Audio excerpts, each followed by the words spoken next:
Hello everyone, my name is Omar Abdaljawad, and for those who do not know me, I am a 16-year-old teen who's striving for my inevitable success, inshallah. Now, today's video is gonna be part of the trade analysis, where we will talk about two fundamental ideas in business and in debate.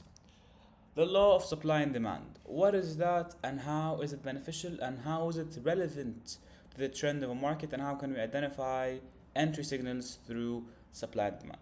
So, supply and demand. Now, if we look at it in the business spectrum, we notice that when you have in business with a high supply, you have a product with a high supply and low demand.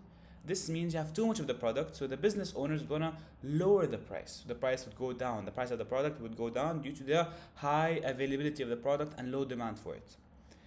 Contrary to that, if you have a high demand but low supply, that's the case, the prices will go high because it has a lot of people want it and there's not much of it available, so it is high in price. And let's see how this is implemented in the market.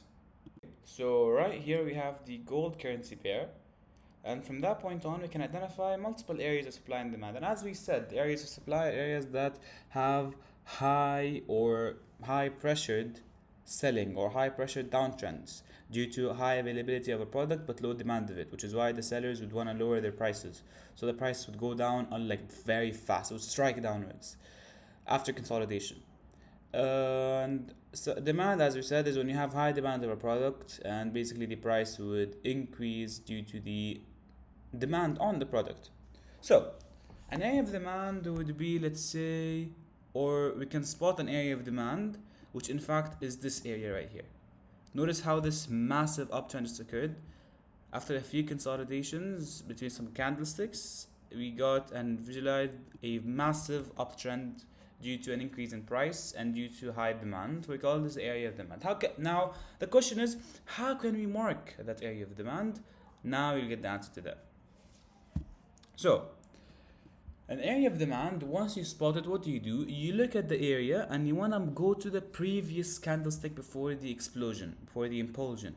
You get a square and you connect all the wicks of this candlestick from up to down, right here. So this, ladies and gentlemen, is our area of demand. This is our demand zone, right? This is where the market just impulsed, went for a massive impulse.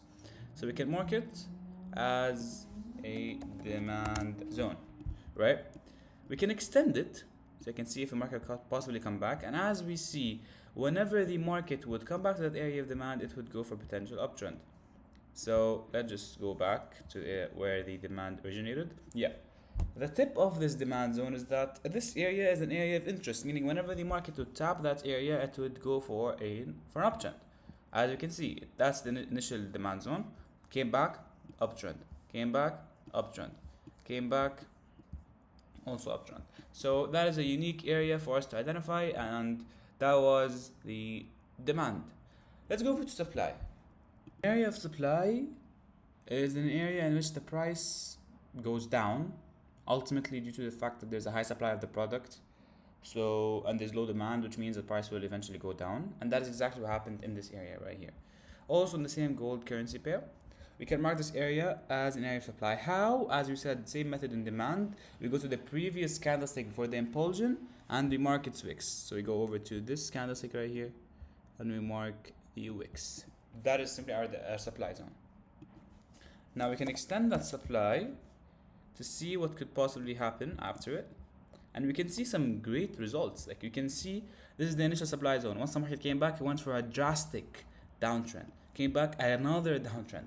So supply and demand zones are crucial and they're very important, very helpful. And that, ladies and gentlemen, was the explanation for the laws of supply and demand. We explained them in the definition and we also demonstrated them in markets and in charts. So if you have any more questions, and with that, we just ended the explanation of supply and demand business wise, and we implemented it on the chart. I hope you guys understood, and if you have any questions, please don't hesitate to comment or send me any messages. Please guys, don't forget to follow my Instagram and subscribe to my channel, and as always, see you guys later. Bye.